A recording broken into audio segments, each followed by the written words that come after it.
That's right. To panic anymore. We got lots of support and an army of warriors by our side. We fight the good fight when we unite. We fight the good fight when we unite. 'Cause that's what a tribe does. We got your back so you can relax and focus on all the important stuff, like getting your business done.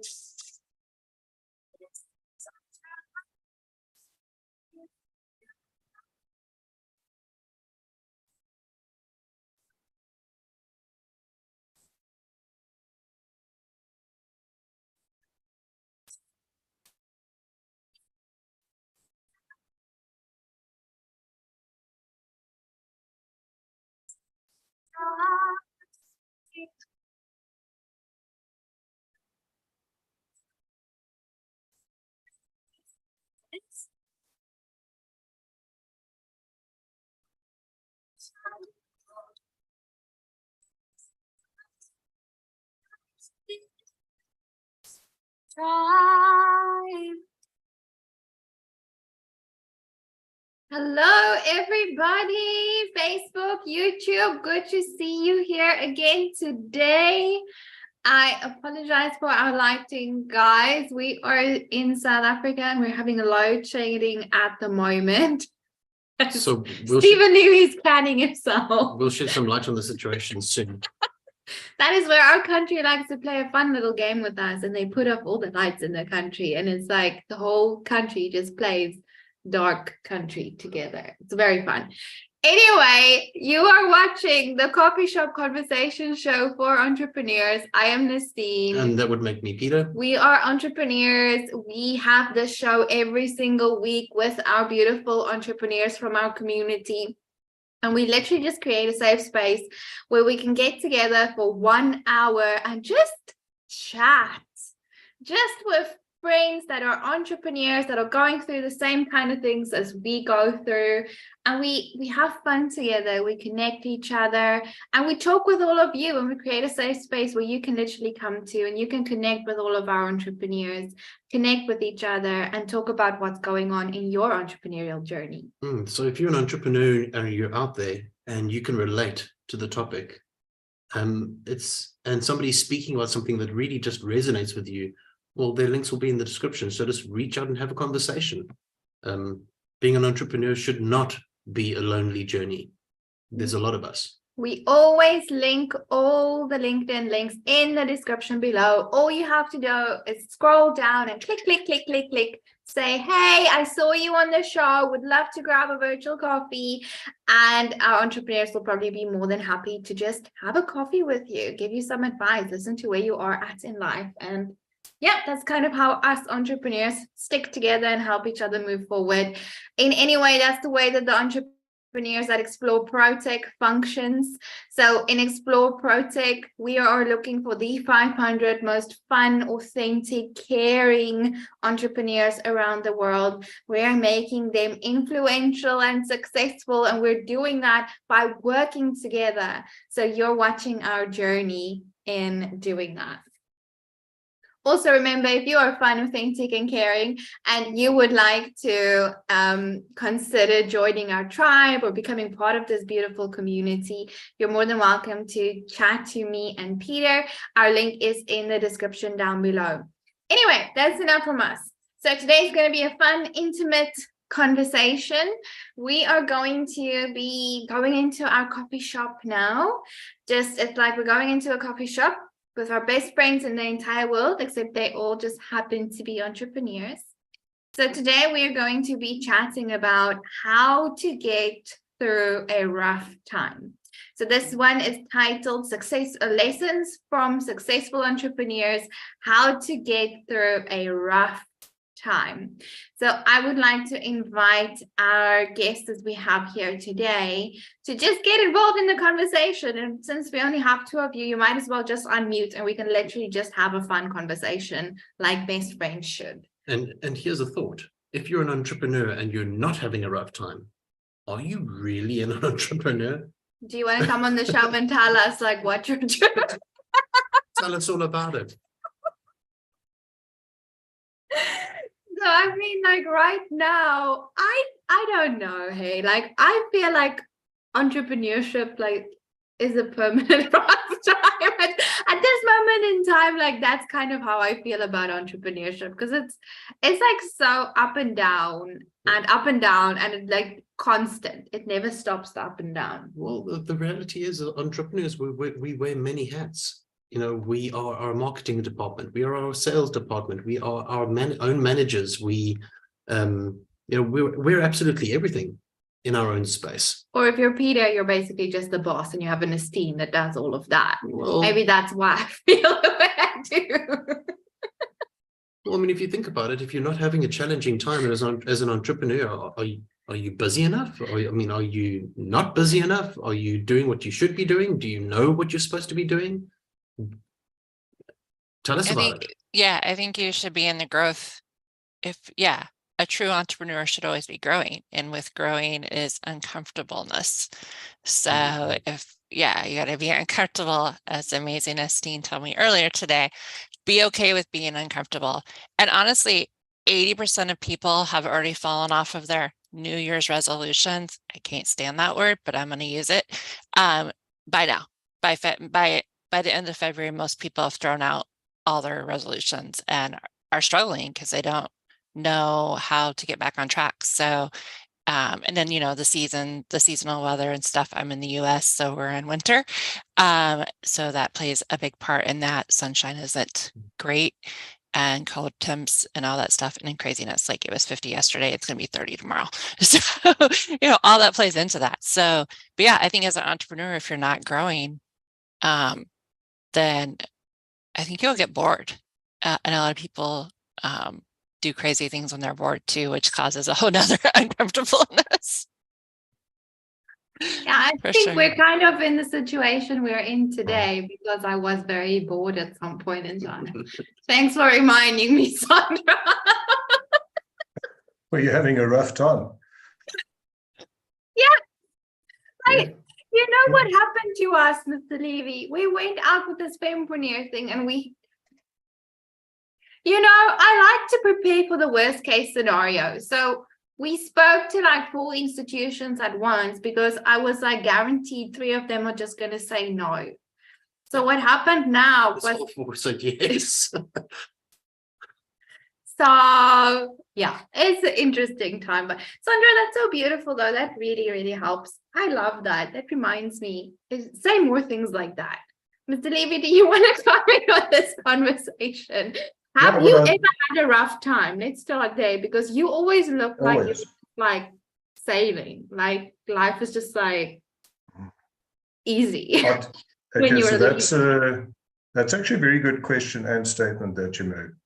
So yeah, of course I go through rough times. I've been through like seriously down quite deep down the rabbit hole. So I think if I look back now, those rough times that I went through, and I still go through them, and we all go through them. As Sondra said, you know, it's if you're not going through a rough time, then maybe your business is a hobby. It's not a business. But it's those rough times that taught me how to handle the rough times a bit better as I've got older and grown in my business and in my life and in my journey. So there's a couple of things I want to just pick up on. And Sondra said something, I can't remember what it was because that was quite long ago, like about a minute, is that, you know, you need to have, as an entrepreneur, have a roadmap of where you're going. And it's not a roadmap that's cast in stone, but have a roadmap, because it will give you something to reference to, not when things are going well, when you're having a rough time. And when you are doing that, we need to, as entrepreneurs or business owners, we need to learn to step out of the noise. So your question was, how do you deal with having a rough time? So there's a couple is, first of all, don't fight it, because rough times you will have. And the more you fight it, the more you're focusing on the rough time. And the more you're focusing on the rough time, the harder it's going to be to find a way out or getting over it, that hurdle. So I'd understand it, identify it, don't deny it, because it's going to happen. It's like saying don't have emotions. We're all humans, we will have emotions. The difference between people maybe getting out of that emotional or rough space is that they identify it and they don't spend too long in that space. But they don't fight it, they recognize it. So just accept, maybe that's the word I'm looking for, acceptance. Accept that on your entrepreneurial journey, you will, in big capital letters, you will face rough times. It's the world we live in. 100%. I think the other thing is, I'll step back, because often we feel guilty about stepping back, but actually stepping back could be the most productive time on your entrepreneurial journey. And how else do we get out of rough times? There's a couple that have a very strong purpose, understand and keep revisiting it, especially when you're in the rough time. And just ask yourself, why am I in this business? And I ask myself regularly. So you said, do I go through rough times? Yeah, sure I do. One of them is recently, as we all did, in 2020, in March, when the world was hit by COVID. And every single person stood back and said, and what now? That's a rough time. Eh? Where do I get my income? How do I run my business? Because the world kind of shut down. My own experience that I'd like to share with Sondra and you and anybody listening is it made me realize how powerful purpose is in your business, and having a strong purpose that you believe in.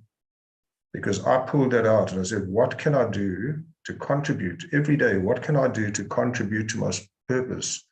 None of it at the time was revenue generating because the world was closed. But when it started opening up, and even as recently as now, the fruits of that have started coming to fruition. So yeah, so there's that. And then I think there are two other things, is want and belief stand out for me. You know, if your purpose is, don't ever believe that you won't get to where you're going. You have to have a strong belief in what you're doing if you're an entrepreneur. And we've chatted about it before, and Sondra, just like I'm just chatting, so come in here, but please interrupt me, because you probably have to stop me chatting. Okay, so I have a couple questions, Mr. Levy. One, should you be public about your struggles? And then two, can your purpose change? Wow, great question. Being public about your struggles, 100%, because I think it helps you to accept them more. And, you know, if you're not public about them, and I speak from experience, because up to about 2012, I thought I was bulletproof. Okay, so I hid my struggles. And I believed I had to show up as this person who's bulletproof. And until I learned the hard lesson, or the universe came and showed me that I wasn't. So yeah, I had to seek help, psychological help. Probably still need no. And I had to go through all those things. I went through burnout. I went through depression. I would never have ever spoken like this before until the universe came and showed me, you know what, this is part of your journey. And it's not something to be ashamed of. And it's not something never mind to show, it's not something that you can hide. And it's not something you need to hide. Because there is even the Richard Bransons and the Elon Musks of the world are extremely successful, highly successful businessmen. Okay, and the Jeff Bezoses and all of those who I have the utmost respect for. They have rough times. The difference between them and us is they accept that it's part of the journey. We don't. Or we're scared to talk about it. You only have to read their books and you can see that they go through rough times. So yeah, I think we should. And when we do that, people see us because we are human. So it's okay to be vulnerable. And when you do that, you're also giving others permission to do the same. And I think maybe that's also one of our responsibilities as entrepreneurs, is not to paint this picture of it's all a bed of roses out there. Because excuse my language on this program, and I know there are people watching, it's bullshit. 100%. That is exactly, Mr. Levy, what you just said, what Sondra has done for me with the last, like over the last week. Like, she was very verbal in one of our tribe training sessions, but not very verbal, but she was open and honest about some of the struggles that she's going through at the moment. And that gave me permission to, one, like, be there for her, because I understand how that feels, but also to kind of be okay with dealing with some of my stuff. Like today we met and I was telling her, like, it's okay to be uncomfortable. Like, actually, you need to be uncomfortable right now. But I was actually also talking to myself. Exactly. Well, exactly. Well, I mean, let's take a look at why we built the space we built.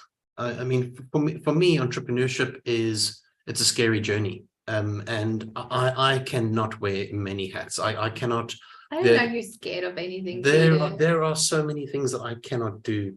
And if I take a look at the space that we've built, we've intentionally built a space with people from around the world that have different skill sets.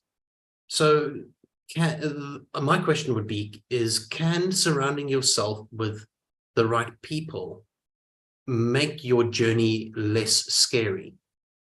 1,000%. I'm very big on what communities I'm in and why.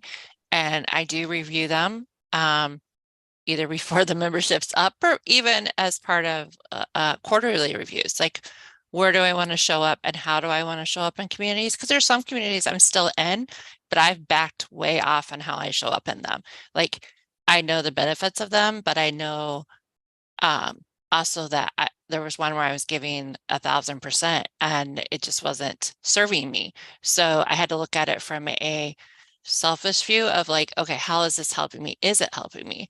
Is it not helping me? What are my goals right now? How is this community supporting me? You know, I love them dearly still, and I still come to some things, but I don't make it like my highest priority because it's just not what's serving me right now. So, and one of the reasons I joined the tribe was because it was, you know, coffee first, business later, because that was always been my entrepreneur journey, that it's always been about helping people. And I always, I'll do consultations with people and they'll be like, don't you want to make blah, blah, blah amount of money and blah, blah, blah. I'm like, no, I really just want to help 5 to 6 people a month. Seriously. And people just give me the stink eye every single time because you can't build a business that way. Who said you can't build a business that way? Why? Why can't you build a business that's not about profit first? I get it. I have bills. Yes, I do. But why can't it just be, I want to help people and be passionate about how I help people? Not would I like to make a little bit of money? I'm not going to fib. Yes, I'd like to make a little bit of money. But honestly, it's never been my biggest priority. When the bills come, I want to be able to pay them. But honestly, and that's where I'm back to that. Like every time I fight it, I burn out or crash or all the above. And then I'm back down to what did I truly want to do? What was truly my purpose? As Mr. Levy was saying, you really need to know what your purpose is. My purpose is honestly to help people. My personal mission statement, I just changed it today, was I want the financial freedom to help people from anywhere. Because I used to say I want financial freedom to work from anywhere. And I said, no, that's truly not what I want to do. I really want to be able to help people achieve their goals by adding value to their life. So that's my take on that, Peter. You know, Sondra, in terms of what you just said, I'll answer your second part of the question that you asked is, can you change your purpose? In your business, you can do whatever you want I because love that. you can, exactly, because, I had a call with someone and I actually didn't realize it, but it's interesting that you asked this, is it wasn't about purpose, but they were worried about whether they were allowed to do what they want because of the environment that they were brought up in. And I asked him one question, which just came to the fly, said, when you make a decision to do what you want or not to do what you do want to do or what you don't want to do, who takes responsibility for that decision? Is it you or is it other people? And she said, no, it's me. I said, well, then you can do whatever you want. You need to understand the consequences of your decision. And then you can do it. And your purpose, just coming back, I think, if you start your business with a very strong purpose, you should have a strong purpose because it needs to be beyond making money. If you're only in business to make money, that's what you're going to focus on. And then you're going to lose sight of how you show up and how you perform and how you deliver and your behavior that will contribute to you making money. So I think the money is the outcome of what you do in your business and how you show up in your business. I think your purpose, will it change a lot? If you have a very strong purpose, I don't think it will change completely over time, but will you tweak it? Yeah, I think continuously. As your business develops and matures, you will tweak it a little bit, and mine has. Mine is the core of my purpose in Dare to Be started 7 years ago. I had a purpose. So the core still remains the same, but it's become a lot more fine-tuned. But the core remains the same of why I'm in the business, because that's originally why, and honestly, but it's something I believe in. So I hope that that answers your question. I actually really like that. For me, the thought process is create a space that serves a purpose, that is purpose-driven. Money should actually be a byproduct.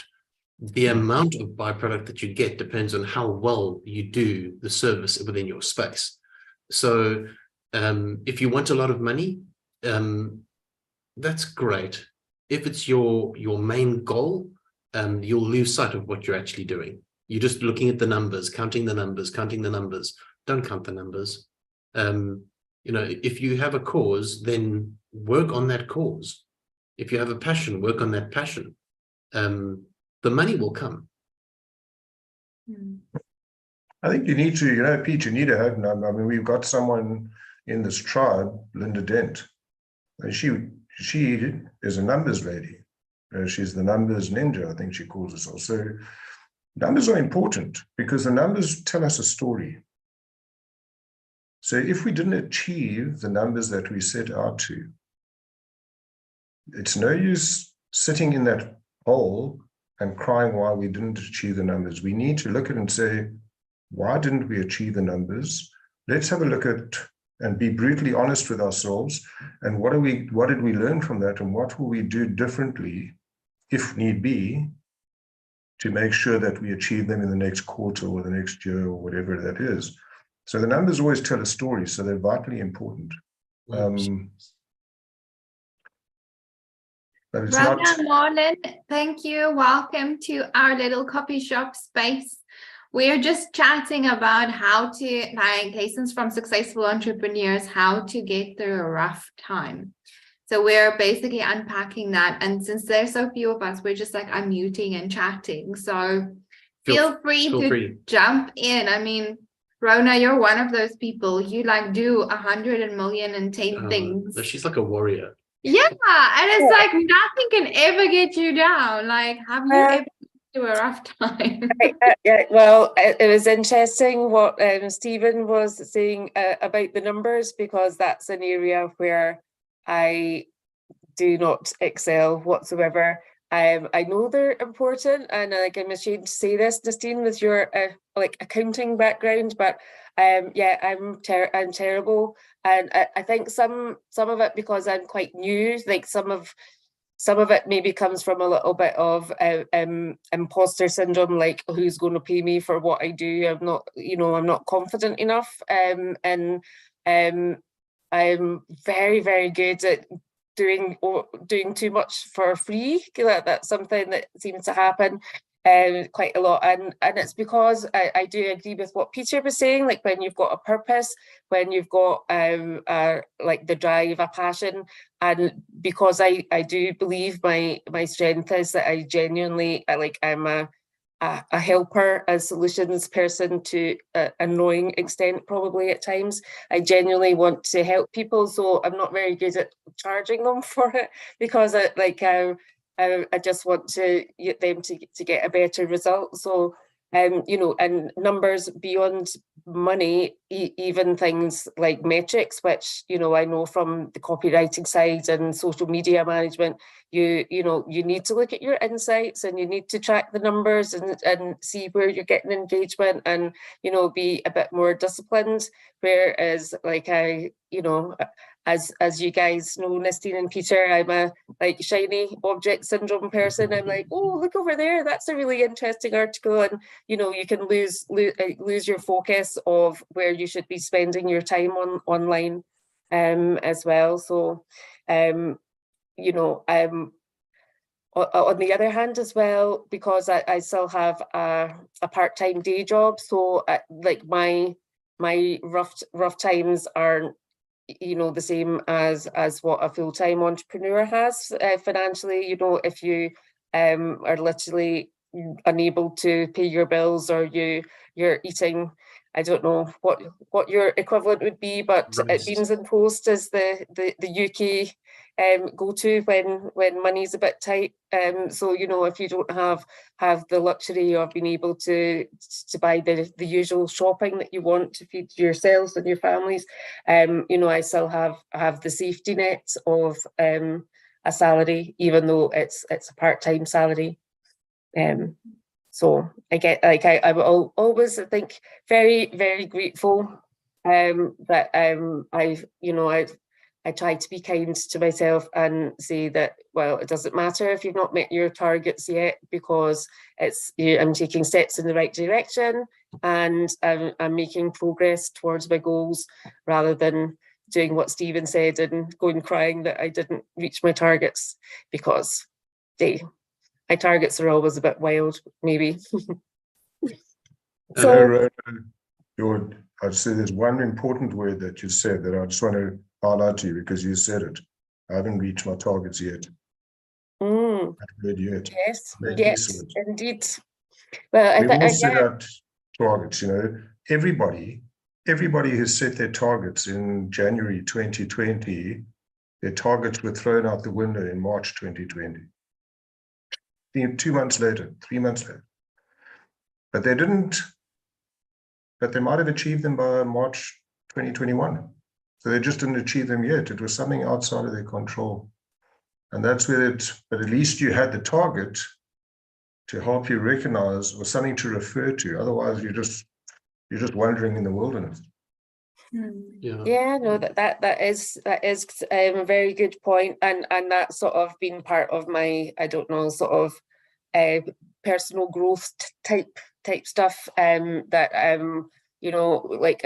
I've always hold my hands up and say that I've had quite an active inner critic at times, and that's part of that recognition, and giving myself a bit of grace, saying, well, instead of being negative and saying, oh, look at all the things I haven't achieved, and I didn't do this, I didn't do that. I still have targets set up that pop up in my calendar that I've planned out, and I'm like, oh yeah, I've never written a LinkedIn post yet, and it comes up every day, for example. But instead of giving myself a hard time about it, I say, well, that's a useful reminder that that's something I would like to do, and it's not been a priority for me at the moment.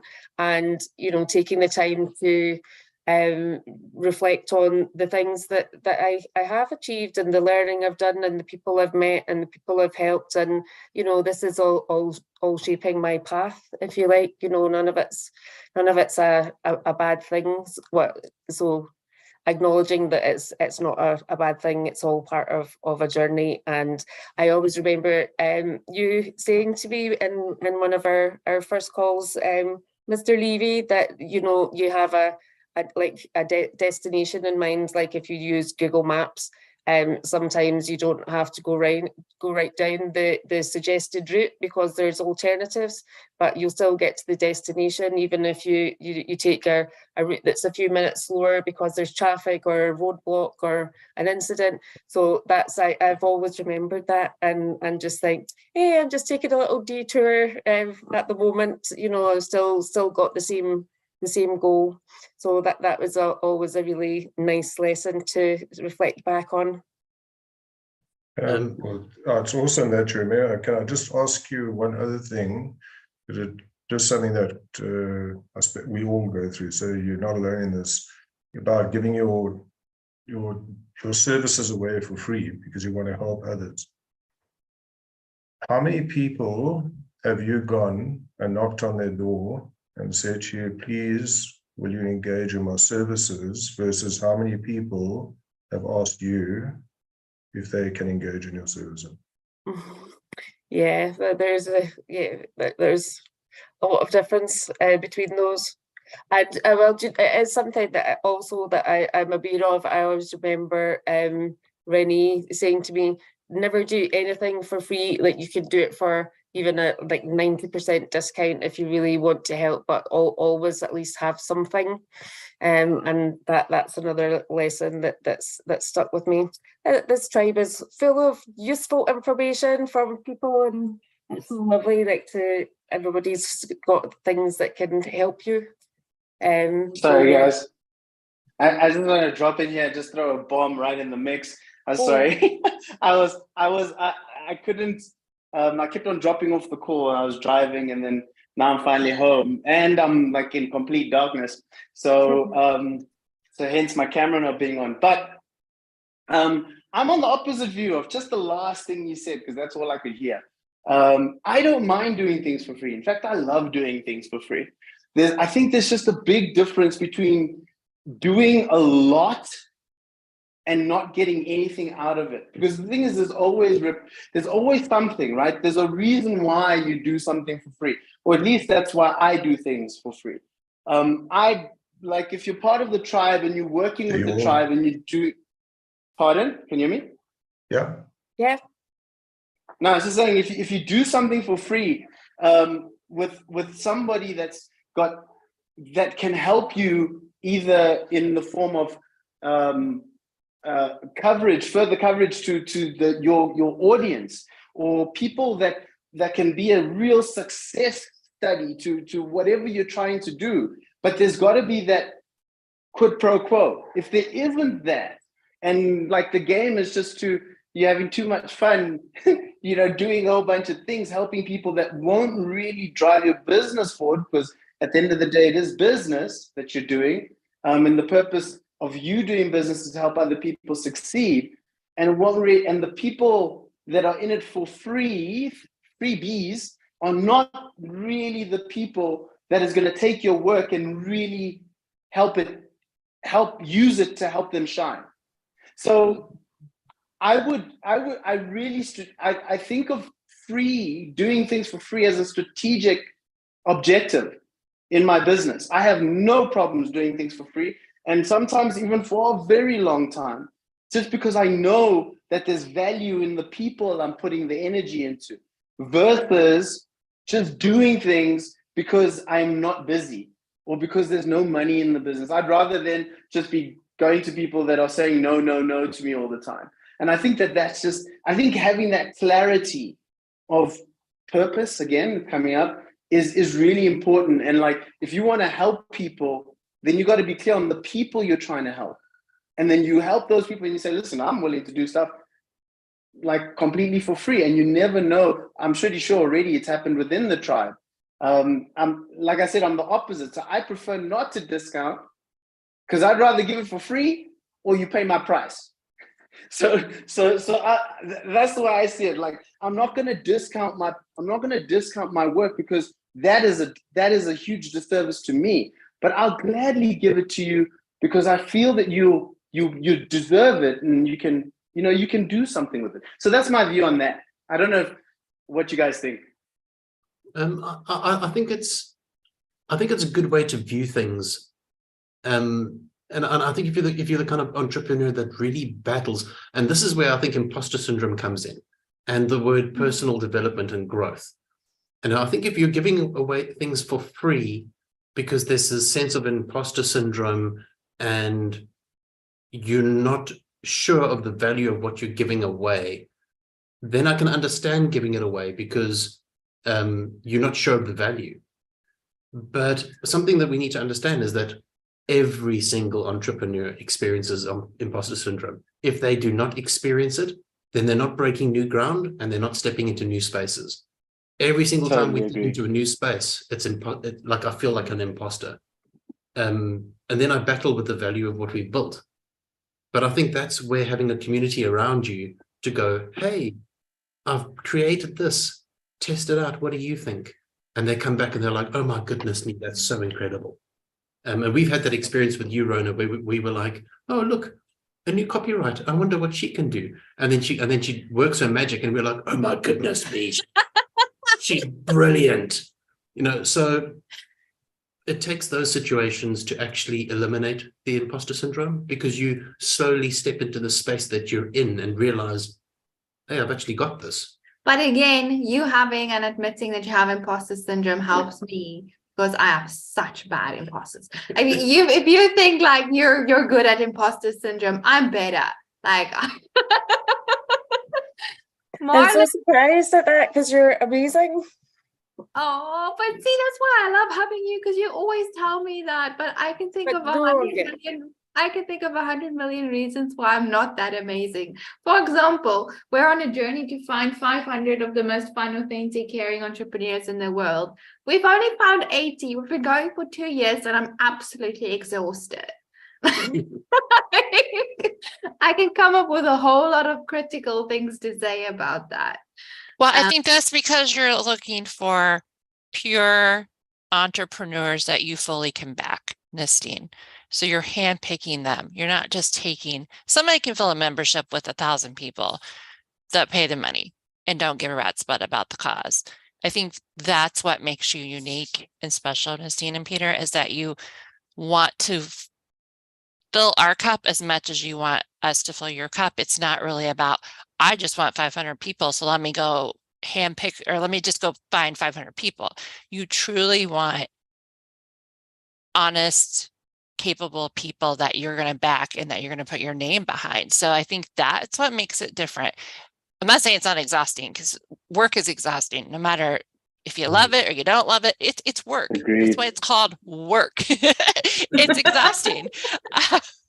So yeah, I think it's the fact that you want to get these 500 people to that position 100% together. It's not like, oh, I just want 500 people to get on this list. Like, don't minimize the cause. We want 500 best friends like you and Mr. Levy and Rhona, like each and every, and Marlon, like each and every single one of you, and all the people watching on Facebook. Like, I can actually give you a call and be like, you know what? I had the worst day today. And we can just have a chat about it. And it's that friendship, which I'm really enjoying. But that's the beauty of it. Just because we may have built the space and we are collecting people that we could call at any point in time, that's not the beauty of it. The beauty of it is that all the people in the space could call each other. That's where the beauty of networking comes in, because a networking group is a networking group is a networking group. I mean, yay, what fun.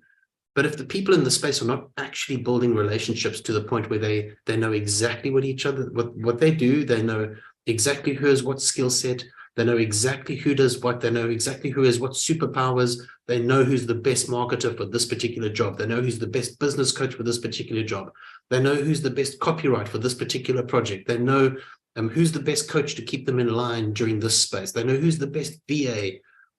When you've created a space like that, then all of a sudden, the hard times should just be a little less. Yeah, it is. A little easier. It is a little less because we have each other. Oh, guys, I love you so much. Also, Rhona, We might be moving to the UK for a tiny little bit, but like we'll chat about it. Oh my goodness. Come to Glasgow. Marlon, you still have to It's tell amazing. Marlon, you still have to tell us, because I know you also have like an inspirational speaker bit and hypno, whatever, everything. How do you get through a rough time? Like you probably, do you ever go through a rough time? He karate chops it. Yeah. You just like attack on. How do you get through rough times, Marlon? Do you even have them? Definitely. Often. Very often. Makes it feel so much better. No, it's just like, and so what I do to get myself, and I realize when I get into a slump, it's because I haven't been doing something like, do any of you know Jocko Willing? Yeah. Ex-Marine. So yeah. So Jocko, he's been my daily. He's got a field manual, and it's a program basically, and I just listen to that every single day, and it's just basically it's all around discipline. It's probably the most boring thing that anyone can want to subject that anyone would want to talk about, but it comes down to like the small things we do every single day. And when I realize, like when I lose track of things, when I start getting into that slump, it's because I've fallen out of some form of discipline in my life. And like really, I just start when I start feeling myself getting back into it, it's because I start doing the small things, getting up again early. When I wake up in the morning, I do my little morning routine. When I'm not doing those things, I quickly, over time, I just slowly start ticking into the space where I don't know what's happening, and then all of a sudden I'm in a slump. I just realized that when I keep myself in order with certain things, winning the day by just doing certain tasks, certain routine over and over again, that actually gives me a lot of energy. Praying, meditation, exercise. When I'm doing those things and I'm putting, especially now, a lot more energy into all the things I care about, not some of the things, not like some of the time, it's all of the things, all of the time. I'm just so engaged, and it keeps me out of my slump because there's just so many things that I have to do. I've got family, I've got my friends, I've got a business that I care about. I've got to, I love creating, like we were talking earlier about money. And I'm also not a numbers person, Rhona, but I realized that I started and my finances went like completely wonky. And I realized like, it's because I wasn't focusing on my numbers. I wasn't focusing on my finances, and that's what sort of let it go. So I'm like, I got to be strict on these things. So if I'm more strict on how I spend my money and on the income and the expenditure of my business, then I can have a little bit more control over how I use these things. And then with that comes a lot more responsibility. So then it's not like, oh, what happened at the end of the month? There's more month than money here.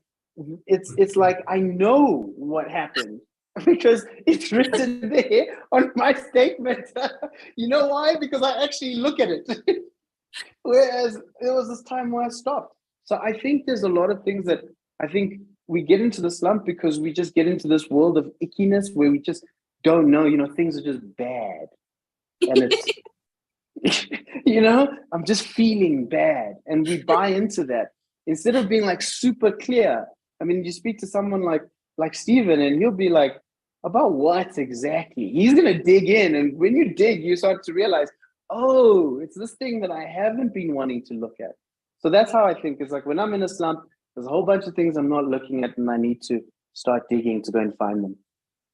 I like that. Hope that answers That's the question. pretty cool. It's so cool how every person like has their own little way of dealing with it and how much you can actually get from just sharing like who actually does what, and also like realizing that literally every single person. So I think often we look at each other and we're like, wow, that person's doing so well. Like, they're such a better entrepreneur than me. Like, look at them. I can just see that all their tax returns are filed alphabetically. It's all in order. They have no dust in their house.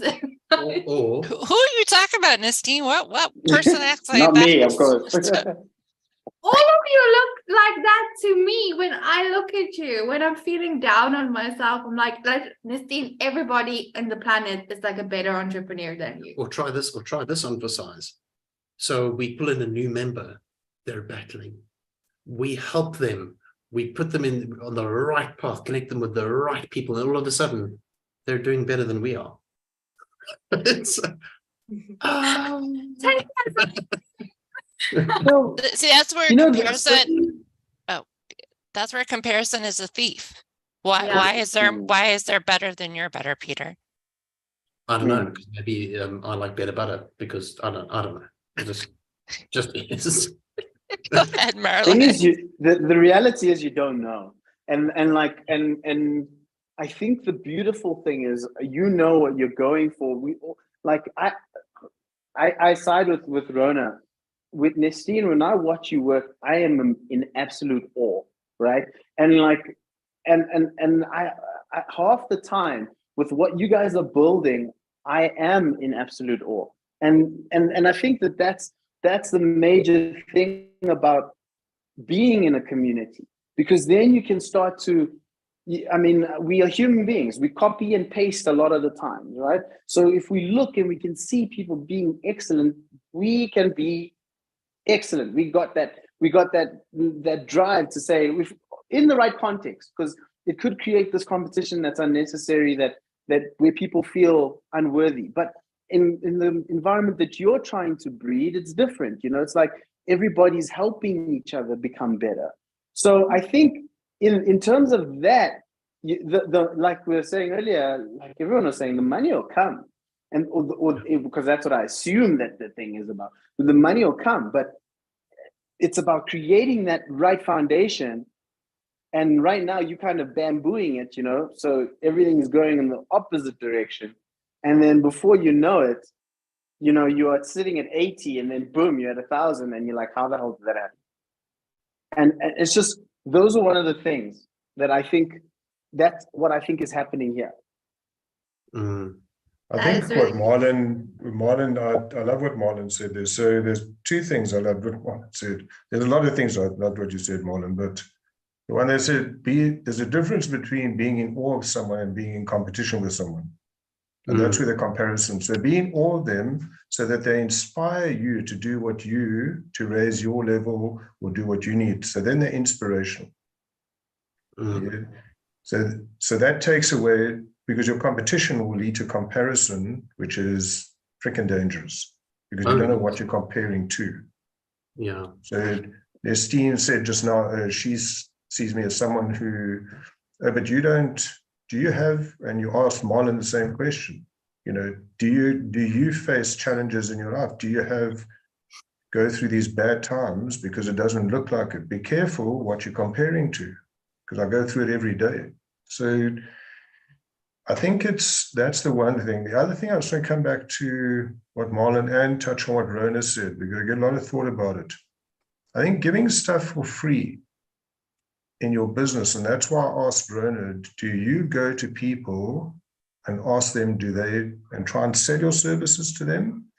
Or do a lot of your clients, all of us, come to us because they asked, or we were referred, or they came and said, listen, can you, not that they'll get the business, but I believe you, a copywriter, and I need your help. When they come and ask you for your help, it's because they can't do it themselves. And they value what you're doing. Well, I assume they do. Now you're going to put to the test how much they value. And if you give it in for free, if you say to them, yes, I loved, you asked for help, I will help you for nothing. What they're not devaluing you, you are. You devaluing you. Coming back to what Marlon said, okay, is if you are selective in giving stuff for free, and I've experienced this, I have a philosophy in my business that, you know, it's like giving this tenth, this tithing, whatever you call it, okay? away. So I believe that, but I don't give it in money. I give it in my coaching. So that I'm selective in offering. I have a goal of offering coaching to 3 people a year, full coaching at no charge, but I'll select who those people will be. And then I will give it for free. That's a difference between, it's different. And Marlon said, that's a strategic move.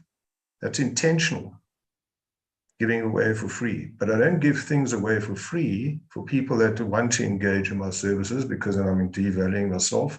And then actually I won't have a business, because then it's a hobby. 100%. And that is why business is easy when you're a Levy. No, it's not. Business is not easy. You know what? Something that highlighted for me. I think, Rhona, we had the privilege of experiencing your services in the Fempreneur, the back end team, that whole build, and what you do is incredible. Absolutely incredible, because it wasn't just about the written word, it was about the understanding of the marketing of the space of, and we even have Marlon here, and he's a marketing genius, you know, and to have you in the same space and part of that team and how that team worked together and what was created was stunning, absolutely stunning. I don't think that the question should be whether or not what you do has value. It absolutely 100% clearly does, because you are really good at what you do. To the point that if we generate another project, the first person we're going to worship their feet is going to be Rhona. Rhona. We're like, Rhona. And you know what? I think both Marlon and Stephen were actually 100% correct. Be selective as to what you give away for free, because the value is already there. Yeah. It's already there. What you do is brilliant.